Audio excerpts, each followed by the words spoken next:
So during the job search, it was very helpful to have connections. I would encourage residents and people who want to go out and be employed to not only make sure you see the clinic and meet the people you'll work with. I actually had a job offer for a clinic that wasn't built yet,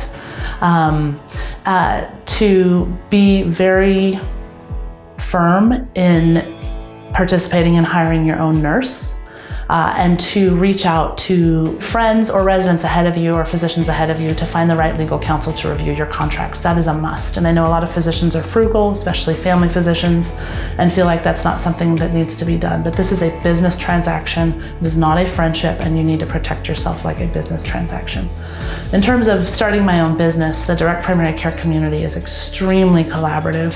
And honestly, I mentor all kinds of physicians, but if you, in 2019, if you Google direct primary care or how to start my own medical practice, there's a ton of resources out there that with just really a moderate investment of time after hours, you can get up and running in 6-8 months as a small independent practice with really low overhead.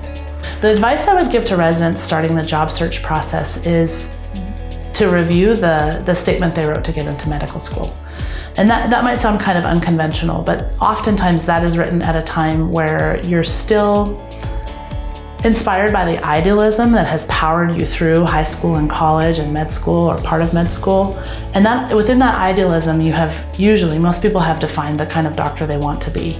And so my recommendation is to just starting first year, second year of residency, don't be afraid of money. Don't be afraid of failure.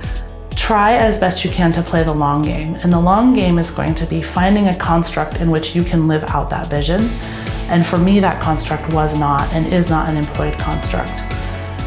With that said, the other thing I'd like to inform residents about is being a free agent primary care physician is an amazing opportunity, and it's not something that's super conventional, but there are so many jobs traveling abroad, in the Virgin Islands, urgent care, that if you're not super tethered and you don't know what you want to do, you don't have to settle into this 3 or 5 or 10-year contract.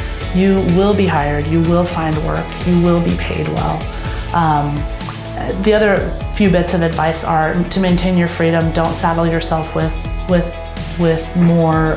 Keep your crappy car, which is so hard to do when you've had your crappy car for so long. Rent if you're not sure about your job. And above all, no matter what, if you choose to take an employed position, do not sign a non-compete. Do not sign or allow anyone to have you sign something that defines what you can do when you depart from them. Because I don't think that's right. They will tell you that doesn't stand up in court. But the bottom line is, if you build your reputation and your name and your practice somewhere, you have a right to that as far as I'm concerned. And so you have a right to go across the street and open up practice on your terms if that's what happens.